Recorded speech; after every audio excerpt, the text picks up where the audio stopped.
ಅಂಬೇಡ್ಕರ್ ಅವರ ಪರಿವರ್ತನಾ ದಿನಾಚರಣೆಯ ಕಾರ್ಯಕ್ರಮದಲ್ಲಿ ಬೆಳಗಿನಿಂದ ಇಲ್ಲಿಯವರೆಗೆ ನೀವೆಲ್ಲರೂ ಕಾರ್ಯಕ್ರಮವನ್ನು ನೋಡಿದಿರಿ. ಕೊನೆ ಇಬ್ಬರು ಭಾಷಣ ಉಳಿದಿದೆ, ನಮ್ಮದು ಸತೀಶ್ ಜಾರಕಿಹೊಳಿ ಅವರು. ಆದಮೇಲೆ ನಮ್ಮ ಹುಲ್ಕಲ್ ನಟರಾಜ್ ಅವರ ಕಾರ್ಯಕ್ರಮ ಇದೆ. ನಾ ಬೆಳಗ್ಗೆನೆ ಮಾತನಾಡಿ ಹೋಗ್ಬೇಕು ಅಂತಿದ್ದೆ, ಸಾಹೇಬರಿಲ್ಲ ಸಂಜೆನೆ ಮುಗಿಸ್ಬೇಕು ಅಂತ. ತಾವು ಬೆಳಗಿನಿಂದ ಬಹಳ ಕಾರ್ಯಕ್ರಮಗಳ ಜೊತೆಯಲ್ಲಿ ಅನೇಕ ವಿಚಾರಧಾರೆಗಳನ್ನು ನೋಡಿದರೆ, ತಾವು ಅನೇಕ ವಿಚಾರಧಾರೆಗಳನ್ನು ಕೇಳಿಕೊಂಡು ಬಂದಿದ್ದೀರಿ. ಬಹಳ ಜನ ಬೆಳಗಿನಿಂದ ಕೇಳಿರುವ ವಿಷಯಗಳನ್ನೇ ಪುನರಾವರ್ತನೆ ಆಗಿರ್ತಕ್ಕಂಥದ್ದು ನಮ್ಮ ಮನಸ್ಸಿನಲ್ಲಿ ಪರಿಣಾಮವೂ ಬೀರಿದೆ.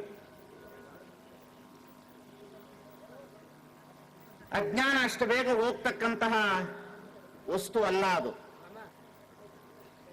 ಕಾರಣ ಮನುಷ್ಯನಿಗೆ ಬದುಕಬೇಕನ್ನತಕ್ಕಂಥ ಒಂದು ದೊಡ್ಡ ಆಸೆ ಇದೆ. ಆ ಬದುಕುವ ಆಸೆಗಾಗಿ ಇದೆಲ್ಲವೂ ನಡೀತಾ ಇದೆ. ಅಷ್ಟು ಸುಲಭವಾಗಿ ಅದು ಹೋಗುವಂಥದ್ದಲ್ಲ.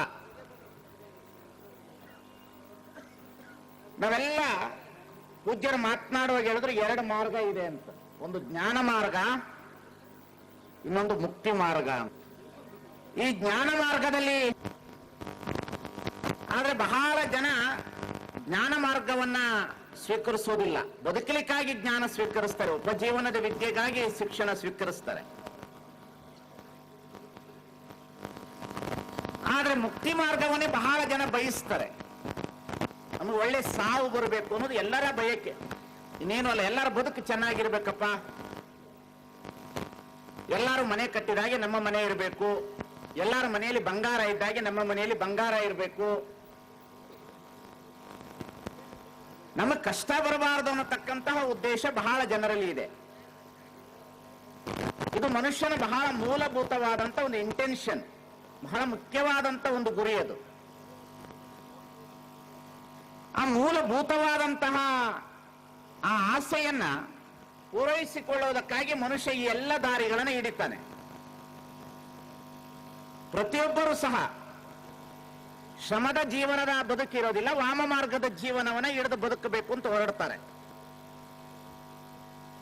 ಈ ವಾಮ ಮಾರ್ಗದ ಜೀವನದ ಬದುಕಿಗೆ ಈ ಪೂಜಾರಿಗಳು, ದಲ್ಲಾಳಿಗಳು ಒಂದು ಕಡೆ ಕೂತಿರ್ತಾರೆ. ಅವರು ಬಹಳ ಸುಂದರವಾಗಿ ಕೂತಿರ್ತಕ್ಕಂಥ ವ್ಯಕ್ತಿಗಳು ಅವರೆಲ್ಲರೂ. ನಿಮಗೆಲ್ಲ ಸಹಜವಾಗಿ ಬದುಕಬೇಕು ಅಂತ ಅನ್ನೋದೇ ಆಸೆ ಎಲ್ಲರಿಗೂ ಸಹ. ಯಾರು ಸಾಯ್ಬೇಕು ಅಂತ ಇಷ್ಟಪಡ್ತಾರೆ, ಯಾರು ಸಾಯ್ಬೇಕು ಅಂತ ಪ್ರಯತ್ನ ಪಡ್ತಾರೆ. ಎಲ್ಲರಿಗೂ ಒಂದಿಷ್ಟು ಮನೆ ಬೇಕಾಗಿದೆ, ಒಳ್ಳೆ ಕಾರ್ ಬೇಕಾಗಿದೆ, ಒಳ್ಳೆ ಊಟ ಬೇಕಾಗಿದೆ, ಒಳ್ಳೆ ಬಟ್ಟೆ ಬೇಕಾಗಿದೆ, ಒಳ್ಳೆಯ ಜೀವನ ಬರಬೇಕಾಗಿದೆ. ರೋಗ ರುಜಿನ ಯಾರಿಗೂ ಬರಬೇಡದು. ಅವನು ಹುಟ್ಟಿದಕ್ಕಾಗಿ ಸಂತೃಪ್ತಿಯಿಂದ ಜೀವನವನ್ನು ಸಾಗಿಸಿ ಕೊನೆಗೆ ಸಾವು ಅನ್ನತಕ್ಕಂಥ ಮುಕ್ತಿಯನ್ನು ಪಡಿಬೇಕನ್ನತಕ್ಕಂಥದ್ದು ಮನುಷ್ಯನ ದೊಡ್ಡ ಗುರಿ. ಇದು ದ ಫಂಡಮೆಂಟಲ್ ಹ್ಯೂಮನ್ ಆಸೆ ಅದವನು. ಈ ಆಸೆ ಮನುಷ್ಯನ ಜೀವನದಲ್ಲಿ ಸಹಜವಾಗಿ ಇರ್ತಕ್ಕಂಥದ್ದು ಇದೆ ಎಲ್ಲರಲ್ಲಿಯೂ. ಅದು ನಿಮ್ಮಲ್ಲಿಯೂ ಇದೆ, ಮಾತನಾಡೋ ಸ್ವಾಮಿಯೊಳಗೂ ಇದೆ. ಆ ಸ್ವಾಮಿ ಚಲೋ ಕಾರ್ ತಗೋಣ ಅಂದ್ರೆ ಅವ್ರಿಗಿನ್ ದೊಡ್ಡ ಕಾರ್ ನನ್ನ ಹತ್ರ ಇರಬೇಕು, ಇದು ನನ್ನ ಆಸೆ. ಅವನು ಮೆಡಿಕಲ್ ಕಾಲೇಜ್ ತೆಗೆದಾನ ಅಂದ್ರೆ ನಾನು ಇಂಜಿನಿಯರಿಂಗ್ ಕಾಲೇಜ್ ತೆಗಿಬೇಕು. ಅವ ಡಿಪ್ಲೊಮಾ ಕಾಲೇಜ್ ತೆಗೆದಾರ ಸ್ವಾಮಿಗಳಂದ್ರೆ ನಾವು ತೆಗಿಬೇಕು. ಇದು ನಮ್ಮ ಆಸೆ, ಇದು ನಿಮ್ಮ ಆಸೆ. ಆಸೆಗಳಲ್ಲಿ ವ್ಯತ್ಯಾಸ ಸ್ವಲ್ಪ ಏರುಪೇರು ಇರಬಹುದು. ಆದ್ರೆ ಪ್ರತಿಯೊಬ್ಬ ಮನುಷ್ಯನು ಬದುಕಲಿಕ್ಕಾಗಿ ಇವೆಲ್ಲವನ್ನು ಕ್ರೋಢೀಕರಿಸಿಕೊಳ್ಳುವಂತ ಒಂದು ಮನಸ್ಸಿನ ಸ್ಥಿತಿ ಇದೆ ಅವನ ಹತ್ರ. ಇದು ಬಹಳ ಅತಿ ಅದ್ಭುತವಾದ ಮನಸ್ಸು ಇದು. ಈ ಮನಸ್ಸನ್ನ ಮೀರಿ, ಈ ಆಸೆಗಳನ್ನು ಮೀರಿ ಬದುಕಬೇಕನ್ನತಕ್ಕಂಥದ್ದು ಇವತ್ತು ನಮ್ಮ ವಾದ, ಇಲ್ಲೆಲ್ಲರ ವಾದ. ಬಹಳ ಅತಿ ಅದ್ಭುತವಾದ ವಾದಗಳು ಬೆಳಗಿನಿಂದ ಪ್ರಾರಂಭ ಆಯಿತು. ಈಗ ಸಹಜವಾಗಿ ಮನುಷ್ಯನಿಗೆ ಬೇಕಾಗಿರ್ತಕ್ಕಂಥದ್ದು ಇದು. ಒಬ್ಬ ಮನುಷ್ಯನಿಗೆ fundamental basic human of rights ಏನು ಬೇಕು ಅವನಿಗೆ? ಒಬ್ಬ ಮನುಷ್ಯ ಹುಟ್ಟಿದಾನೆ ಅಂತ ಇಟ್ಕೊಳ್ಳೋಣ. ಆ ಮನುಷ್ಯನಿಗೆ ಮೂಲಭೂತವಾಗಿ ಏನು ಬೇಕಾಗ್ತದೆ? It is fundamental basic human rights. ಒಬ್ಬ ಮನುಷ್ಯನಿಗೆ ಏನು ಬೇಕು? ಒಬ್ಬ ಮನುಷ್ಯನಿಗೆ ಅನ್ನ ಬೇಕು, ಅರಿವೇ ಬೇಕು, ಅರಿವು ಬೇಕು, ಆಶ್ರಯ ಬೇಕು, ಔಷಧಿ ಬೇಕು. ಒಬ್ಬ ಮನುಷ್ಯ ಬದುಕಬೇಕಾದ್ರೆ ಮೂಲಭೂತವಾಗಿ ಅವನಿಗೆ ಏನು ಬೇಕು ಅಂತ ಹೇಳಿದ್ರೆ ಅನ್ನ ಬೇಕು, ಮೈ ಮೇಲೆ ಒಂದಿಷ್ಟು ಬಟ್ಟೆ ಬೇಕು, ಅರಿವೇ ಬೇಕು, ಬದುಕಲಿಕ್ಕೆ ಬೇಕಾಗಿರ್ತಕ್ಕಂಥ ಜ್ಞಾನ ಬೇಕು, ಇರಲಿಕ್ಕೆ ಒಂದು ಮನೆ ಬೇಕು, ರೋಗ ರುಜಿನ ಬಂದ್ರೆ ಔಷಧಿ ಬೇಕು. ಇದನ್ನು 5 ಮೀರಿ ಯಾವ ಮನುಷ್ಯನ ಏನು ಬಯಸ್ಲಿಕ್ಕೆ ಸಾಧ್ಯ ಇಲ್ಲ. ಈ 5 ವಸ್ತುಗಳ ಮೇಲೆ ಅವನು ಬದುಕಬೇಕಾಗ್ತದೆ. ಆದರೆ ಈ 5 ವಸ್ತುಗಳನ್ನು ಪಡೆದುಕೊಳ್ಳುವುದಕ್ಕಾಗಿ ಅವನು ಮೂಲಭೂತವಾಗಿ ಏನನ್ನ ಹುಡುಕಬೇಕು ಅಂದ್ರೆ ಕಾಯಕ ಮಾಡಬೇಕಾಗ್ತದೆ. ಇಷ್ಟೇ, ಇದರ ಮೇಲೆ ಬದುಕಬೇಕು. ಅನ್ನ ಬೇಕು ಅಂದ್ರೆ ಕಾಯಕ ಮಾಡಬೇಕು, ಬಟ್ಟೆ ಬೇಕಂದ್ರೆ ದುಡಿಬೇಕು, ರೋಗ ರುಜಿನ ಬಂದ್ರೆ ಔಷಧಿ ತೆಗೆದುಕೊಳ್ಳಬೇಕಾದ್ರೆ ಹಣ ಬೇಕು, ಇರ್ಲಿಕ್ಕೊಂದು ಮನೆ ಬೇಕಾದ್ರೆ ಆರ್ಥಿಕ ಸಂಪತ್ತು ಬೇಕು, ಓದಲಿಕ್ಕೆ ಬೇಕಾಗಿರ್ತಕ್ಕಂಥ ಜ್ಞಾನ ಬೇಕಾದ್ರೆ ಎಲ್ಲ.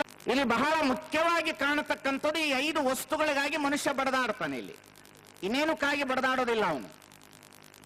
ಆದ್ರೆ ಅವನಿಗೆ ಬೇಕಾಗಿರ್ತಕ್ಕಂಥದ್ದು ಈ 5 ವಸ್ತುಗಳು ಬೇಕಂದ್ರೆ ಕಾಯಕ ಮಾಡಿದ್ರೆ ಅದೆಲ್ಲವೂ ಸಿಗುತ್ತೆ. ಹಣ ಬಂತು ಅಂತಂದ್ರೆ ಎಲ್ಲನೂ ಬಂದೇ ಬರುತ್ತೆ, ಅದು ಏನು ದೊಡ್ಡ ಮಾತಲ್ಲ.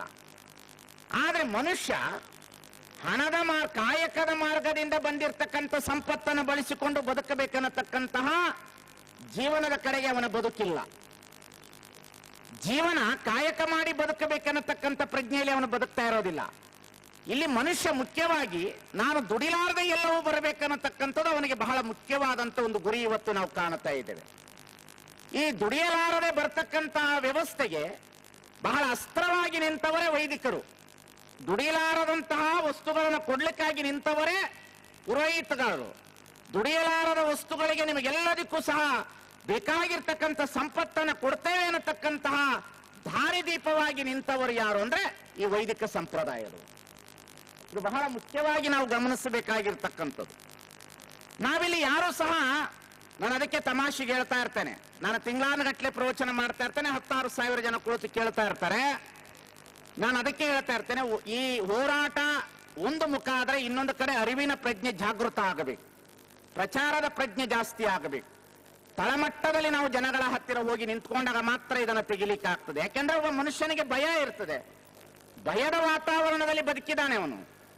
ಅವನಿಗೆ ಭಯದ ವಾತಾವರಣವನ್ನು ಸೃಷ್ಟಿ ಮಾಡಿಬಿಟ್ಟಿದ್ದಾರೆ. ಧರ್ಮ ಅಂತಂದ್ರೆ ಹೇರಲ್ಪಟ್ಟಿದ್ದಾರೆ ಅವರ ಮೇಲೆ. ಆ ಹೇರಲ್ಪಟ್ಟಿರ್ತಕ್ಕಂಥ ಧರ್ಮದಲ್ಲಿ ಅವನು ಬದುಕಿರ್ತಕ್ಕಂಥವನು ಹೊರಗೆ ಬರಬೇಕಾದ್ರೆ ಅವನು ಬಹಳ ಕಷ್ಟ ಆಗ್ತದೆ. ಅದಕ್ಕಾಗಿ ನಾವು ಬಹಳ ಚೆನ್ನಾಗಿ ವಿಚಾರ ಮಾಡಬೇಕು. ಬಸವಣ್ಣನವರು ಎಲ್ಲಿಗೆ ಹೋದ್ರು ಅಂತಂದ್ರೆ ಮಾದಾರ ಚೆನ್ನಯ್ಯನ ಕೇರಿಗೆ ಹೋದ್ರು, ಡೋಹಾರ ಕಕ್ಕಯ್ಯನ ಮನೆಗೆ ಹೋದ್ರು, ಹರಳಯ್ಯನ ಮನೆಗೆ ಹೋದ್ರು, ಒಲೆಯರ ನಾಗಯ್ಯನ ಮನೆಗೆ ಹೋದ್ರು, ಮಡಿವಾಳ ಮಾಚಯ್ಯನವರ ಮನೆಗೆ ಹೋದ್ರು, ಅಂಬಿಗರ ಚೌಡಯ್ಯನ ಮನೆಗೆ ಹೋದ್ರೆ ಹೊರತು ಉತ್ತಮರಾಗಿರ್ತಕ್ಕಂತಹ ಬ್ರಾಹ್ಮಣರ ಕೇರಿಗೆ ಬಸವಣ್ಣ ಹೋಗಲಿಲ್ಲ. ಇದು ಬಹಳ ಚೆನ್ನಾಗಿ ಗಮನದಲ್ಲಿ ಇಟ್ಕೊಳ್ಬೇಕಾಗಿರ್ತಕ್ಕಂಥದ್ದು. ಅವರು ಎಲ್ಲಿ ಹೋದ್ರು ಅಂದ್ರೆ ಕೆಳವರ್ಗದವರ ಹತ್ರ ಹೋಗಿ ನಿಂತರು ಬಸವಣ್ಣ. ಕಾರಣ ಏನು ಅಂತಂದ್ರೆ ಅಲ್ಲಿ ಭಕ್ತಿ ಇರ್ತದೆ, ಶಕ್ತಿ ಇರ್ತದೆ, ನಂಬಿಕೆ ಇರ್ತದೆ, ವಿಶ್ವಾಸ ಇರ್ತದೆ. ಅಲ್ಲಿ ಆ ಭಕ್ತಿ, ವಿಶ್ವಾಸ, ನಂಬಿಕೆಯನ್ನ ಪುರೋಹಿತ ವರ್ಗದವರು ಒಂದು ವ್ಯಾಪಾರೀಕರಣವಾಗಿ ಬಂಡವಾಳ ಆಗಿ ಮಾಡಿಕೊಂಡ್ರು ಈ ದೇಶದೊಳಗಡೆ. ಇದು ಬಹಳ ದೊಡ್ಡ ದುರಂತವಾದಂತ ಒಂದು ವಾತಾವರಣ. ಇಷ್ಟೊತ್ತು ನೀವೆಲ್ಲರೂ ಕೇಳಿದಿರಿ. ಏನೇನು ನಡೀತಿದೆ ಅಂತ ಹೇಳೋದು ಬೇಕಾಗಿಲ್ಲ, ಏನೇನು ಮಾಡ್ತಾರೆ ಅಂತ ಹೇಳೋದು ಬೇಕಾಗಿಲ್ಲ. ಅದಕ್ಕಾಗಿ ನಾನು ನನ್ನಲ್ಲಿ ವಿನಂತಿ, ವೇದಿಕೆ ಮೇಲೆ ಕರ್ನಾಟಕದಲ್ಲಿರ್ತಕ್ಕಂತಹ ಮಠಾಧೀಶರ ಮನಸ್ಸುಗಳು ಬದಲಾಗಬೇಕು. ಕರ್ನಾಟಕದಲ್ಲಿರ್ತಕ್ಕಂಥ ಮಠಾಧೀಶರ ಮನಸ್ಸುಗಳು ಬದಲಾಗಬೇಕು. ಸ್ವಾಮಿ, ಸಮಾಜದಲ್ಲಿ ಧರ್ಮವನ್ನ ಬೋಧನೆ ಮಾಡುವವರು ನೀವೇ, ಮೂಢನಂಬಿಕೆ ಧರ್ಮವನ್ನ ಏರಿಸುವವರು ನೀವೇ. ಈ ದೇಶ ಒಳಗಡೆ ನಿಮ್ಮ ಮೇಲೆ ಬಹಳ ವಿಶ್ವಾಸ ಇದೆ, ನಿಮ್ಮ ಮೇಲೆ ಒಂದು ನಂಬಿಕೆಯನ್ನು ಇಟ್ಟುಕೊಂಡು ಜನ ಬದುಕ್ತಾ ಇರ್ತಾರೆ. ನೀವು ಸರಿಯಾದಂತ ದಾರಿಯನ್ನು ತೋರಿಸಿದರೆ ಸಮಾಜ ಬದಲಾಗಲಿಕ್ಕೆ ಈಗಲೂ ಸಾಧ್ಯವಿದೆ. ಈ ನಾಡಿನೊಳಗಡೆ ಬಹಳ ದೊಡ್ಡ ಒಬ್ಬ ಸ್ವಾಮೀಜಿ ಇದ್ದಾರೆ, ಅವರ ಹೆಸರು ಹೇಳೋದಿಲ್ಲ. ಬಹಳ ದೊಡ್ಡ ಹಿರಿಯರು, ಬಹಳ ದೊಡ್ಡ ಸತಾಯಿಷಿಗಳಾಗಿದ್ದಾರೆ. ಇವತ್ತು ಅವರು ಮಂಚದ ಮೇಲೆ ಕೂತ್ಕೊಂಡು ತಾಮ್ರ ಚೀಟಿಗಳನ್ನು ಬರೀತಾರೆ. ಹೆಸರು ಹೇಳೋದಿಲ್ಲ, ನಾನು ಹೇಳಿಕ್ ಹೋಗೋದಿಲ್ಲ. ನಾನು ನಿಮಗೆ ಗೊತ್ತಾಗುತ್ತೆ. ನಿಮಗೆ ಸ್ವಾಮಿ ನಿಮ್ಮ ಬಾಯಲ್ಲಿ ಬರ್ಲಪ್ಪ ಮಂತ್ರ ಬೇಡ ಅಂತ ಎಷ್ಟು ಜನ ಬಿಟ್ಬಿಡ್ತಾರೆ. ನಿಮ್ಮ ಬಾಯಲ್ಲಿ ಬರ್ಲಿ ತಂತ್ರ ಬೇಡ ಅಂತ ಬಿಟ್ಟು ಬಿಡ್ತಾರೆ. ಸ್ವಾಮಿ ಬಸವಣ್ಣ ಅರಿವೇ ಗುರು ಅಂದ. ನಮ್ಮಂತ ಸ್ವಾಮಿಗಳು ಬಂದು ಅರಿವೇ ಗುರು ಒಂದು. It is the most dangers. Basavanna ನಿಮ್ಮ ಅರಿವು ಗುರು ಅಂದ್ರೆ ನಮ್ಮಂತ ಸ್ವಾಮಿಗಳು ಬಂದು ಕಾವಿ ಬಟ್ಟೆನೇ ಗುರು ಒಂದು. ಬಹಳ ದೊಡ್ಡ ಡೇಂಜರ್ ಸಮುದಾಯ ಇದು, ಬಹಳ ದೊಡ್ಡ ಡೇಂಜರ್ ಸಮುದಾಯ ಇದು. ಈ ಜಗತ್ತಿನಲ್ಲಿ ಏನಾದರೂ ಪಂಚಾಂಗದವ್ರ ಬಗ್ಗೆ ಹೇಳಕತ್ತಿದ್ರು. ನಾನು ಭಯೋತ್ಪಾದಕರು ಅಂತಂದ್ರೆ ಪಾಕಿಸ್ತಾನದ ಬಾರ್ಡರ್ ನಲ್ಲಿ ಇರ್ತಕ್ಕಂಥವ್ರನ್ನ ಭಯೋತ್ಪಾದಕರು ಅಂತ ಕರೆಯೋದಿಲ್ಲ. ಪಂಚಾಂಗ ಹೇಳೋರು ಯಾರಾದ್ರೆ ಅವ್ರು ಮಾನಸಿಕ ಭಯೋತ್ಪಾದಕರು ಅನ್ನತಕ್ಕಂಥದನ್ನ ತೀರ್ಮಾನ ಮಾಡಿಕೊಳ್ಬೇಕಾಗ್ತದೆ ನಾವು ಈ ನಾಡಿನೊಳಗಡೆ. ಅವಾಗಲೇ ಹೇಳ್ತಾ ಇದ್ರು, ನೋಡ್ಬೇಕು ಯಾಕೆ ಮಠಾಧೀಶರು ಸ್ವಲ್ಪ ಎದ್ದೇಳ್ರಿ ನೋಡೋಣ, ಯಾಕೆ ಆಗೋದಿಲ್ಲ ಬದಲಾವಣೆ? ಸ್ವಾಮಿ ನಿಮ್ಮಲ್ಲಿ ಯಾಕೆ ಶಕ್ತಿ ಇಲ್ಲ? ನಿಮ್ಮಲ್ಲಿ ಯಾಕೆ ನೀವು ಅಜ್ಞಾನವನ್ನು ಬೋಧನೆ ಮಾಡ್ತೀರಿ ಇನ್ನು ಜನಗಳಲ್ಲಿ? ನಿಮ್ಮ ಮೇಲೆ ನನ್ನ ಬಹಳ ಪ್ರೀತಿಯ ಮಾತುಗಳನ್ನು ಕೇಳಲಿಕ್ಕೆ ಇಷ್ಟಪಡ್ತೇನೆ. ಒಂದು ಕಡೆ ಬಸವಣ್ಣನವರ ತತ್ವ ಹೇಳ್ತೀರಿ, ಇನ್ನೊಂದು ಕಡೆ ಬಸವಣ್ಣನವರನ್ನ ಗುರು ಅಂತ ಹೋಗ್ತೀರಿ, ಇನ್ನೊಂದು ಕಡೆ ಶಿಕ್ಷಣ ಸಂಸ್ಥೆಯನ್ನು ತೆಗೆದು ಅಜ್ಞಾನ ಹೋಗಬೇಕು ಅಂತ ಬಂಡವಾಳಶಾಹಿಯ ವ್ಯವಸ್ಥೆಯಲ್ಲಿ ಹಣ ಗಳಿಸ್ತೀರಿ. ನಮ್ಮ ಮಾತಿನ ಶಬ್ದ ತಗೊಳ್ಬೇಕು ಚೆನ್ನಾಗಿ. ಇನ್ನೊಂದು ಕಡೆ ಶಿಕ್ಷಣ ಸಂಸ್ಥೆಯನ್ನು ತೆಗೆದು ಬಂಡವಾಳಶಾಹಿಗಳ ಜೊತೆಯಲ್ಲಿ ಕೈ ಜೋಡಿಸಿಕೊಳ್ಳುತ್ತಾ ನಿಮ್ಮ ಮಠ ಮಂದಿರಗಳನ್ನ ಹಣದ ಹೊಳೆಯಲ್ಲಿ ತೇಲಿಸ್ತೀರಿ. ಇನ್ನೊಂದು ಕಡೆ ಧರ್ಮದ ಹೆಸರಲ್ಲಿ ಜನರನ್ನ ಮೂಢನಂಬಿಕೆಯಲ್ಲಿ ಶೋಷಣೆ ಮಾಡ್ತೀರಿ. ಒಲೆ ಹತ್ತಿ ಉರಿದರೆ ನಿಲ್ಲಬಹುದಲ್ಲದೆ ದರೆ ಹತ್ತಿ ಉರಿದರೆ ನಿಲ್ಲಬಾರದು. ಏರಿ ನೀರುಂಬೊಡೆ, ಬೇಲಿ ಕೈಯ ಮೇಯೊಡೆ, ನಾರಿ ತನ್ನ ಮನೆಯಲ್ಲಿ ಕಳುವಡೆ, ತಾಯಿಯ ಮಲೆ ಹಾಲು ನಂಜಾಗಿ ಕೊಲುವಡೆಗೆ ನಾರಿಗೆ ದೂರಲಿ ಕೂಡಲ ಸಂಗಮ ದೇವ. ಸ್ವಾಮಿ, ತಾಯಿ ಹಾಲೆ ವಿಷ ಆಗ್ಬಿಟ್ರೆ ಯಾರಿಗೂ ದೂರಬೇಕು? ಸ್ವಾಮಿ ನೀವೇನು ಪಾಪ ನೀವು ಬಡವರು ಸ್ವಾಮಿ, ನೀವು ವಿದ್ಯಾವಂತರಲ್ಲ, ನೀವು ಅವಿದ್ಯಾವಂತರು. ನೀವು ಭಯದಲ್ಲಿದ್ದೀರಿ. ನಾವೇನು ಹೇಳ್ತೀರಿ ಅದನ್ನ ನೀವು ಒಪ್ಪೋರು. ನಿಮ್ಮನ್ನ ನಾನು ಬ್ಲೈಮ್ ಮಾಡೋದಿಲ್ಲ. ನಾನು ನಿಮ್ಮನ್ನ ಬ್ಲೈಮ್ ಮಾಡ್ಲಿಕ್ಕೆ ನಾನು ಇಷ್ಟಪಡೋದಿಲ್ಲ. ನಾನು ಸ್ವಾಮಿ ಮೇಲೆ ಕೂತವರು ನಾವೇನು ಮಾಡ್ತಾ ಇದ್ದೀವಿ? ಏನು ಮಾಡ್ತಾ ಇದ್ದೀವಿ ನಾವು ಮಠಾಧೀಶರು? ಏನು ಮಾಡಬೇಕು? ಹಿಸ್ಟ್ರಿ ಓದ್ಬಿಟ್ಟು ನೀನು ಕನ್ನಡ ಎಕ್ಸಾಮ್ ಟೀಚಿಂಗ್ ಮಾಡಿದ್ರೆ, ಸೈನ್ಸ್ ಓದ್ಬಿಟ್ಟು ನೀನು ಅಂಗನವಾಡಿ ಟೀಚರ್ ಆದ್ರೆ, ಸ್ವಾಮಿ ಓದಿರೋದು ಸೈನ್ಸು, ಹೇಳೋದು ಅಂಗನವಾಡಿ ಟೀಚರ್ ಕೆಲಸ. ಯಾರಿಗೋ ಕಣ್ಣು ನೋವಾಗಿತ್ತಂತೆ, ಹಲ್ಲಿನ ಡಾಕ್ಟರ್ ಹೋಗಿ ತೋರಿಸಿದ್ನಂತೆ. ಇವತ್ತು ಮೊಟ್ಟ ಮೊದಲಿಗೆ ಬದಲಾಗಬೇಕಾಗಿರ್ತಕ್ಕಂಥವ್ರು ನಾವು ಮಠಾಧೀಶರು.